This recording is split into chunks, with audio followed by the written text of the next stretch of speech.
Song of Myself, perhaps a poem that needs no introduction, so we won't introduce the poem. We will simply introduce the video. We will simply introduce the stanza, the verse itself from Song of Myself. Stanza number 5, verse number 5. We're here with that today. This is the verse which may be most in may Verse 1 is pretty indicative of who Walt Whitman is as a poet. Verse 5 may be every bit as indicative of Walt Whitman, perhaps just a shade behind. But it reads as such: I believe in you, my soul. The other I am must not abate itself to you, and you must not be abased to the other. Loaf with me on the grass. Loose the top from your throat. Loose the stop from your throat. Not words, not music or rhyme I want. Not custom or lecture, not even the best. Only the lull I like, the hum of your velvet voice. I mind how once we lay such a transparent summer morning, how you settled your head athwart my hips and gently turned over upon me, and parted the shirt from my bosom bone, and plunged your tongue to my bare stripped heart, and reached till you felt my beard, and reached till you held my feet. Swiftly arose and spread around me the peace and knowledge that pass all the argument of the earth, and I know that the hand of God is the promise of my own, and I know that the Spirit of God is the brother of my own, and that all the men ever born are also my brothers, and the women my sisters and lovers, and that a kelson of the creation is love, and limitless are the leaves, stiff or drooping in the fields, and brown ants in the little wells beneath them, and mossy scabs of the worm fence, heaped stones, elder mullein, and pokeweed. So, what we have here is known in the common vernacular, is known in the people's parlance. And look, this isn't my phrase, this is your words. These aren't mine. I'm simply retelling to you what the common word is. This is, it seems to me, post-nut clarity. This is post-coital assemblage. This is what happens in those moments after the hubba hubba. Now, what do we actually have here? I believe in you, my soul. The other I am must not abase itself to you, and you must not be abased to the other. Loaf, okay. That's about as Walt Whitman a phrase as you could ever want there to begin, until you get to this very next statement: loaf with me on the grass, loose the stop from your throat.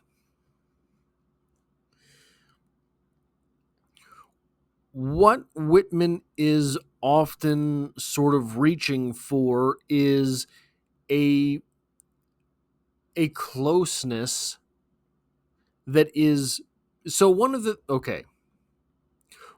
things that makes Walt Whitman so sort of startling as a poet, sort of jarring, is the second person that is involved in his poetry. I believe in you, my soul, casting you, the reader, as the quote unquote my soul. This closeness that Walt Whitman is forging with us on a statement by statement basis, this closeness that Walt Whitman is insisting upon, becomes only the more stark when we get into intimacy here.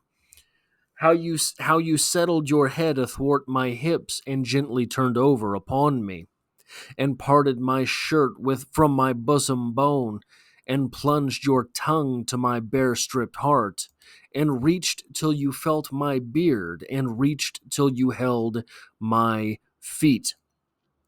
This is not a speaker talking about a lover. This is not a speaker talking about his long lost someone. This is the speaker talking to you.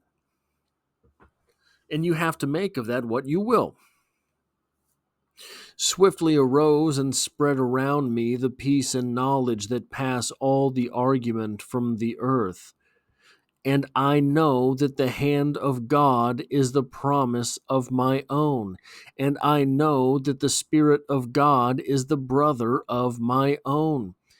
We have in these couple short sentences statements of God from Walt Whitman. Walt Whitman, so maybe one of the most American things about both Walt Whitman and Emily Dickinson, as they are both sort of strung together as the greatest exemplars of American letters,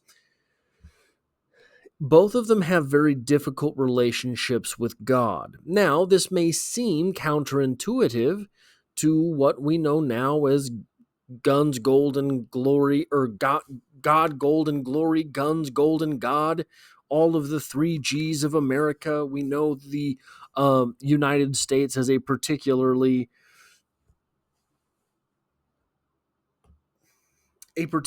Protestant place, I think might be a phrase worth keeping. Despite the fact that we know that now. It was very much so. Christopher Hitchens used to relay a story from early days Virginia when, and I'm going to get these details completely wrong, but the gist of this story is correct. The Baptists of Stanbury, Connecticut had written to Thomas Jefferson and said, look, we want to make sure that there is no religious persecution in the United States. Can you promise us that this is going to hold true, that there will be no official religion of the United States? They were worried they were going to be strung and quartered. They were worried they were going to be set on fire, all of these things. And Thomas Jefferson said, you have no reason to worry. There will always be a separation of church and state in this country. Now, those were the Baptists of Danbury, Connecticut. They were writing for fear of being persecuted by other Christians in Danbury, Connecticut.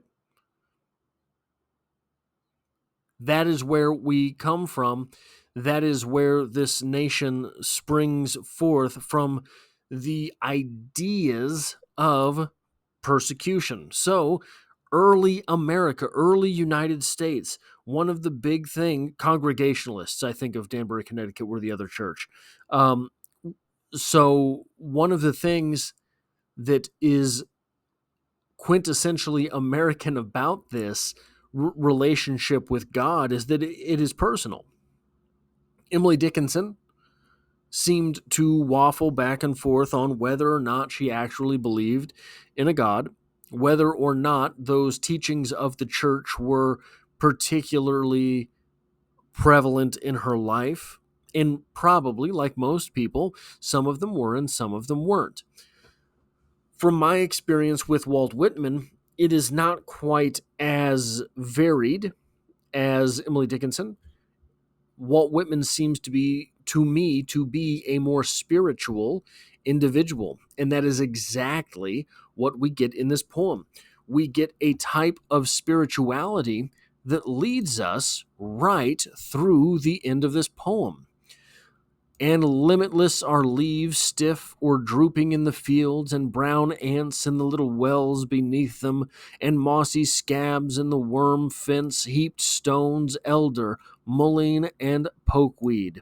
We have this great expanding zoom out. All the men are my brothers, all the women are my sisters, and maybe my lover. It's kind of a weird phrase to use, but we have this moment after extreme intimacy where Walt Whitman's speaker here is saying, hey man, it's all right. We're all kind of the same.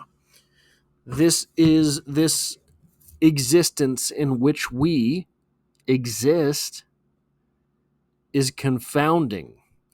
And so, why not just feel it, baby? That is all I have for this poetry discussion. Verse 5 of Song of Myself. If you like or appreciate what it is that I do here, hitting the like button really does help me out, as it tells YouTube to share this video with other literature lovers. If you find yourself here by chance but not design, literature is the only thing I talk about on the channel, dropping multiple videos every single week. There's poetry on the channel every Mondays. We're going through Ernest Hemingway's short stories in a playlist right now. We're going through Carrie by Stephen King right now, and many other things. And as always, I hope to have you back for the next one.